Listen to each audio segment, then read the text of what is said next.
Artyce Dozier is an 18-year industry veteran, owner of Hair Meets Art Salon, and the owner of the Art of Hair agency. And she's an educator at the Paul Mitchell School in Tysons. Welcome back to the Hairdresser Strong Show. I'm your host, Robert, and we're here with Artyce today, and we're going to hear all about her journey on how she got to where she is. How are you doing, Artyce? I'm doing great. How are you? I'm doing so good, thank you. And thank you so much for coming on the show to share your story with us today. Thank you for having me. All right. Well, okay. So for those of you who don't know, Tyson's Corner is like right outside of DC, and I visited there as a guest artist or guest speaker, and that's how I met Artyce. And so we were talking about all kinds of stuff, including the industry and the rising stylists. But I also got to learn a little bit about what Artyce did, and I thought that would be a great story to hear how you got to where you are. So. Why don't we just start with, why don't you tell us a little bit about your story? You could start from how you got your license and then kind of move through the process of owning a salon and an agency, becoming an educator, kind of however your story goes. We'd love to hear it. Okay, thank you. So I got my license in 2005. I actually got to take hair school in high school. So I actually had my cosmetology license before I had my diploma, and it was a big back and forth with my mom because I knew I wanted to do hair. I come from 4 generations of hairstylists, so I already knew that's what I wanted to do. So I was like, well, Mom, I have my license. Do I have to go back to school? And she said, yes, get your diploma, and then you can go to work. So that was a big contention there. From there, I worked with a lot of corporate salons. Just because to get my feet wet, I definitely love working with corporate salons because you get the opportunity to learn and get education for free. So I did that for years. And in those salons, I worked myself up to like manager positions. And in the manager positions, that's when you go and do a lot of education. You learn a lot more, but then you have to come back and teach it to your stylist. And that's where I learned that I had a love for educating or sharing whatever I got so everyone can make money from it. But after seeing all that hard work for other salons and not bringing in that much money for myself, I was like, well, let's step out and do my own salon. So that's where Hair Meets Art came from. Actually, my husband made up that name before I even had my license. It was a play on Artyce, of course. Nice. And it just blossom there. And then I work with a lot of pageants. I do a lot of television work, movies. So I am one person and I do have a family, and I realized like this is very exciting, but I can't handle all of the demand. And that's how the agency was born. I started bringing in my friends who are makeup hairdressers to come with me and do this work. And now I can spend time with my family and still make money, and they get an opportunity to broaden their, bandwidth, so you could say. So it all just slowly worked here. 18 years later, I'm still truly, honestly surprised that this is where I came from. I went to school in PG County, which is, if you look it up, it's not the best county, but from that one class, we have so many like great stylists now that are like worldwide just from that small school. And we paid about $500 for hair school. So working at Tyson's, working at Tyson's Corner, seeing how much the girls pay, and I only paid $500. And I'm like, guys, y'all got to really do some work because I only paid $500. You're investing a lot into this career, so take everything you can. That's why I love when you came, because I feel like it helped the stylists or future professionals broaden their horizons. We're all on Instagram and we see everyone so successful instantly and they're making 6 figures. But I love the way you took time to break it down and how much, how long, how many days, because it takes hard work. There's no way to get to success without working hard. So I'm super grateful you gave me this platform to speak about that. Well, thank you so much. So I want to kind of go back real quick and just kind of get some clarity. All right, so you went to school. You said you did a program in high school, or no? You did. Yes, I did it with my high school. Yes. Okay, so you did a program, and and then you got out of high school. When you finished your schooling, you were doing hair. How long did it take you before you decided to open up your own salon?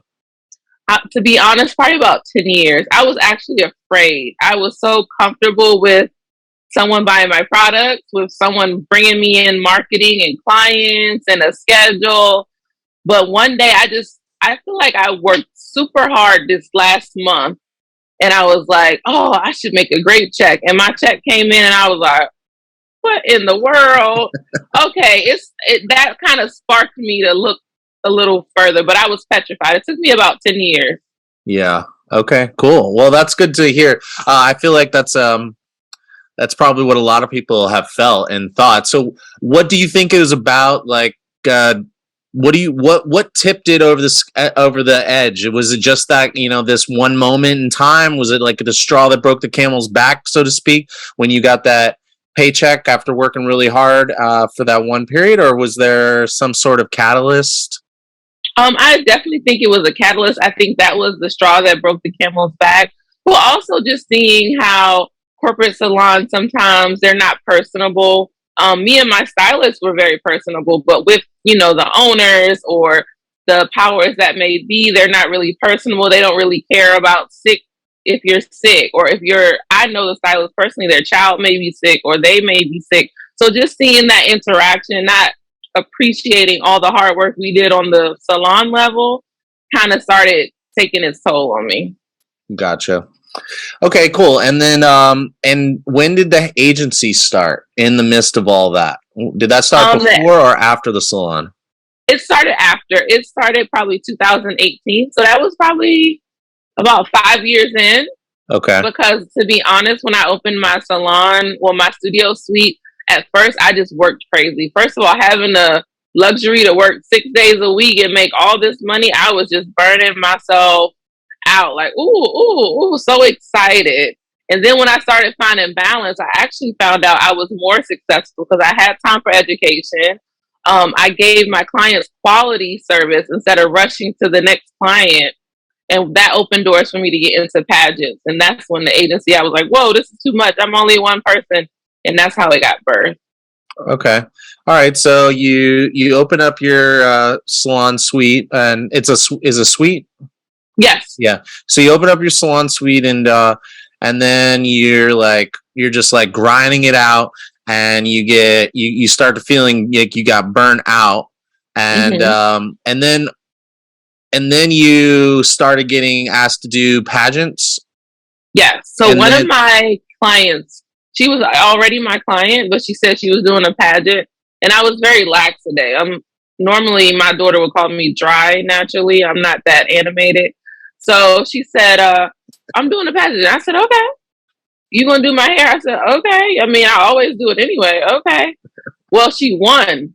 And I didn't know nothing about pageantry. And when she won, it like opened the floodgates. Everybody wants the winner's hairstylist to do their hair. So it just grew from there. I didn't even apply to work for pageant. It caught me totally off guard. Gotcha.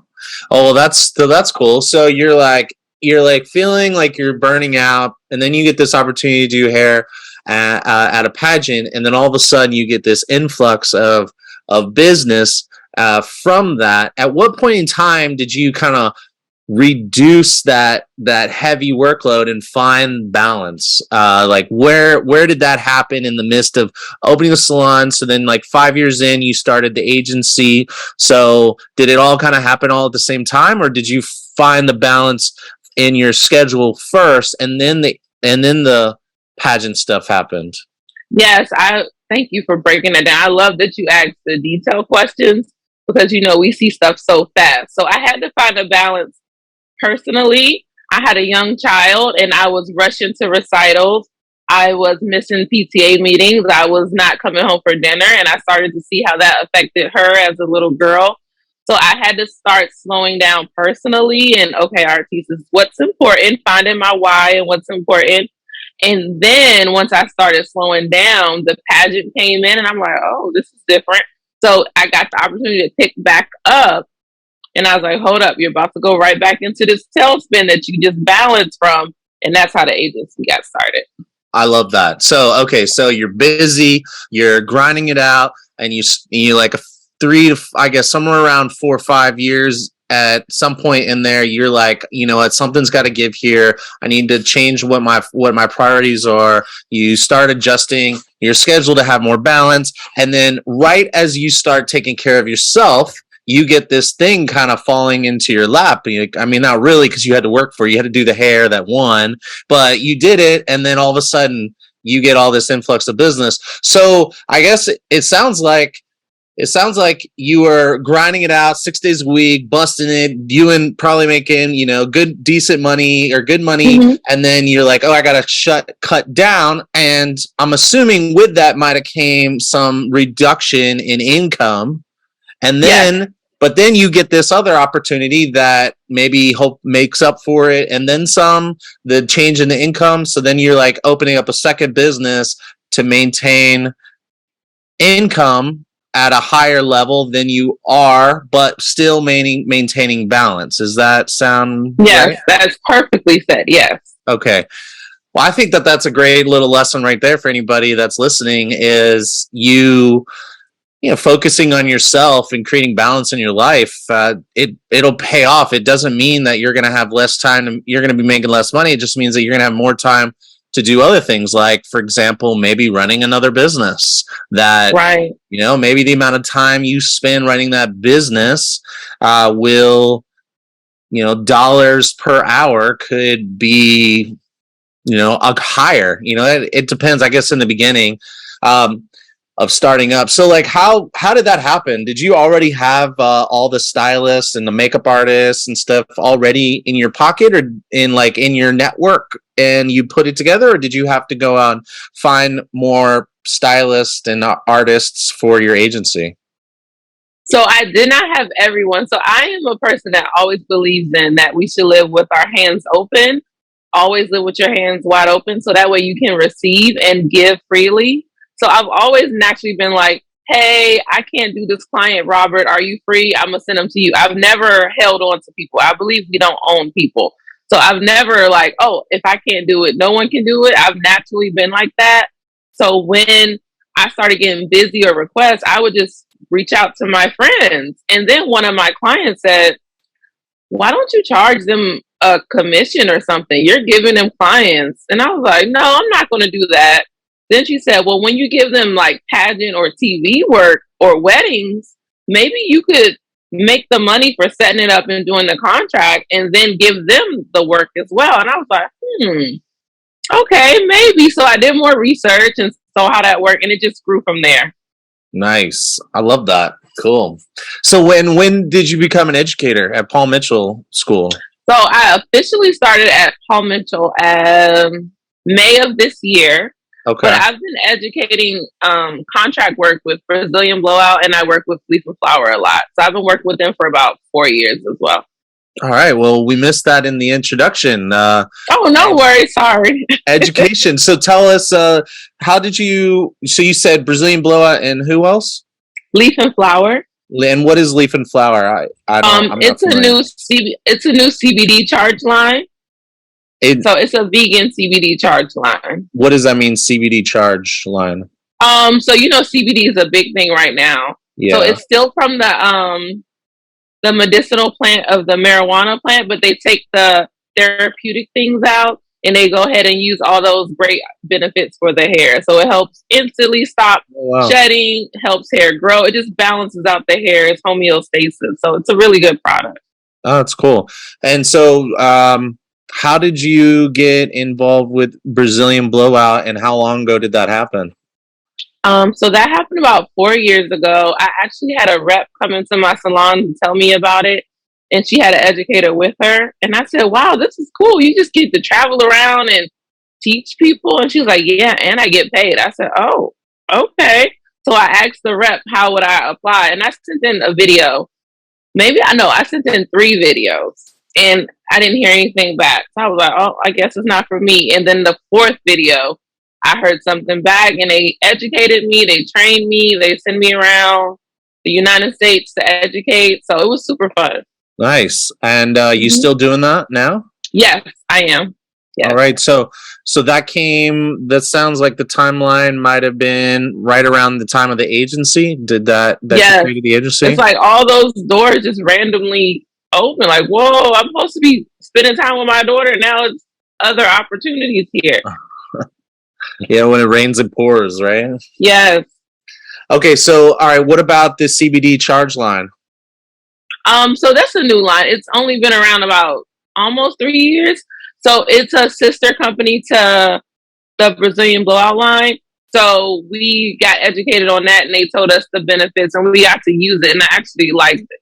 So I was like, okay, well, how can I help teach other stylists about it? I'm all about like if you give, you always receive, I think. So whatever I learned, I want to share. Okay, girl, nothing that I learn is just for me, it's for everybody. So I'm like, well, how can I teach people? How can I let stylists know that this works? And it just grew from there as well. Cool. Awesome. Okay, so just to recap, you start off with cosmetology in high school. You kind of finish that. You go get into a hair salon. You're there for about 10 years. Are you Yeah. at the same salon for 10 years? No, same company, but I rotated different salons. Okay, and what company was that? So first I was with Ulta for about 3 years, and then I went with hair cutting. Okay, so you Mhm. start off. You work in salon. You make a switch. They're owned by the same company. I think they're different. They're owned They're by different. different Okay. companies. Yeah. Okay, so you built you basically you only had you work in two salons in 10 years, so you building a clientele, and then you decide it's time to go out on your own for a number of reasons. But the straw that broke the camel's back was the fact that you worked extra hard one period and you didn't really see that big of a change. So you're like, let me do this for myself. You start working. It sounds like somewhere like maybe 3 years, 3 or 4 years, something like that, before you're like, this is getting too much. You eventually figure out some sort of balance in your life, and at the same time you get these opportunities to start up an agency for pageants, as well as teaching for Brazilian blowout. So those things happen. So and then there's a little bit of a gap here. So there's like a couple years you're doing that before you become an educator at Tyson's, and before you or some point when you start working with the CBD line. So did you ever find that refine that balance that kind of came in that you had right before the opportunities started coming in? I feel like I found it.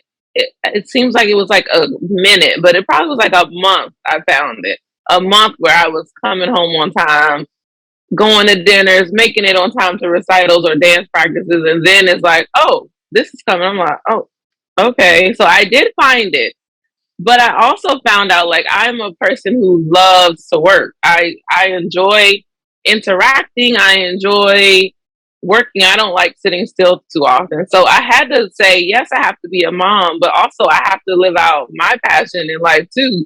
So I'm grateful I have a great spouse who helps me with my daughter. We balance out probably more 60-40 his side than my side because I like to go, go, go. But we have found that balance. But I still, honestly, some days are like, whoa, Artyce, you need to slow down. Yeah, Okay, so successful is a hard thing. yeah, I mean it's a lot of work. You're doing a Yeah. lot. You're running your own suite, which is so much work. You run an agency, which you're booking other people to do things. You're teaching, which takes up a block of hours that you can only focus on your education. That's these are all big time sucks, and it's a lot of work. But maybe I'm wondering if the fact that your career being so dynamic, I wonder if what am I trying to say? So you were experiencing burnout when you were just working in the suite, and I wonder Yeah. if by having more of a dynamic career, like where you're moving around and you're doing stuff and you're not just doing hair in the suite, do you think that that has something to do with why you're like willing to put in the work when you weren't necessarily feeling like you wanted to put in the work when it was just the suite? I don't know if that does that make any sense? No, it makes complete sense. And actually, I never thought about it like that, but I think you may be right because I get to see different places and things and personalities, and it's not just one, like you're going into the office doing this all day. That's Totally. probably exactly what it is. And that's the fun part about our business. You can go and travel. And one time my office was in Vegas, one time my office was in Paris, one time my office was in Cabo. Like, I'm still doing the same thing, but I'm doing them in these different beautiful settings. So yeah, I think that's exactly what it was. That's so cool. All right. Well, I think this is great. This is an awesome story. I love the fact that you kind of bounce around, put your hands in different things, and it led you to this place where you have built this career that is dynamic and it gives you the things that you want out of it. And I also like the acknowledgement of just how much time and work there is. Also, like being aware and conscious of how you spend your time, what you use it for, where your priorities are, and kind of making some decisions about your life. It's like very, very mature and thank you. very, very adult.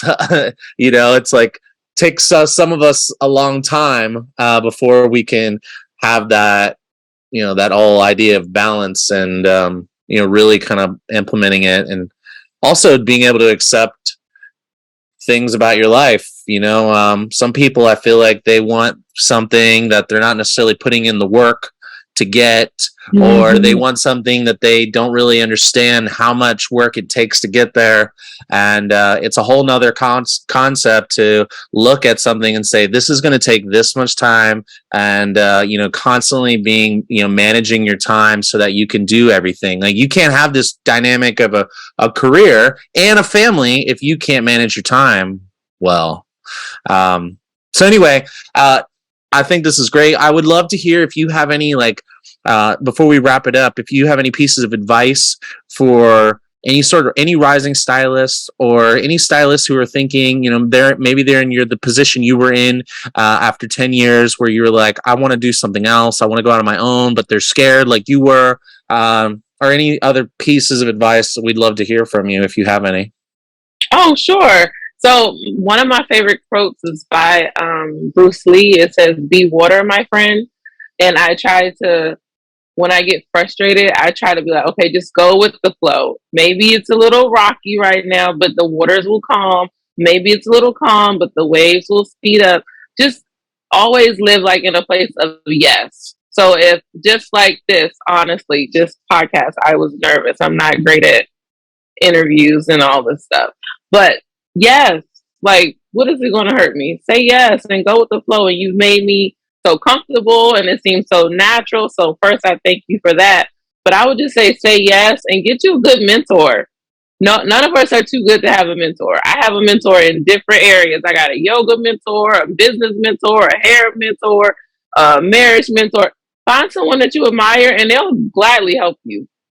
So be open and be ready to get educated. We learn something every day.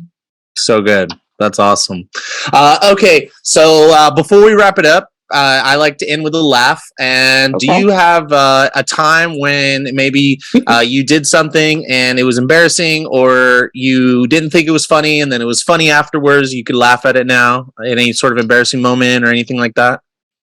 So this question kind of was hard for me to think of, to be honest, because like I said, I'm a little dry, so I like to keep everything real conservative and I don't want to embarrass myself. But there was a time when I was working in a corporate salon. We did a lot of male haircuts, and this nice guy came in. He had 3 kids under 3, it seems like, maybe under 3 or 4. Came in, sweet guy, very nice. I was cutting his hair and I was asking him what he wanted. And I was like, oh, your grandkids are just they're so well behaved. They're just so sweet. You have amazing grandkids. I'm just going on and on about these amazing grandkids you have. I'm thinking he was closer to 70. So he was quiet. So I was like, okay, maybe he don't want to talk about it. All right. Then the little girl comes over and pulls his cape and says, Daddy, we're ready to go. And I'm like, oh, I felt so bad. Okay, now I don't guess no one's age. I think everyone is 20 years younger. I'm not guessing. No, nope. How old you want to be? I'm not. Oh, I was so embarrassed. And he was very like nice and didn't say anything, but I thought about that for like months. I was so embarrassed. Like, oh no, oh my God, I hope I didn't give him a complex. Oh, that's so funny. Did he ever come back? No, he never came back. No. No. No, he didn't. Oh, that's pretty good. Thank you for so much for sharing that. No All problem. right. Well, next, I'd love to have you on again, and I'd love to, have some conversations, dive into something, maybe, I don't know, maybe something about the students, or what your perspective is on some part of the industry. But until then, I just want to say thank you again for coming on the show. Thank you for having me. No problem. I appreciate it. All right. Well, you take care. All right, you too. Thank you. Okay. Bye-bye. Bye.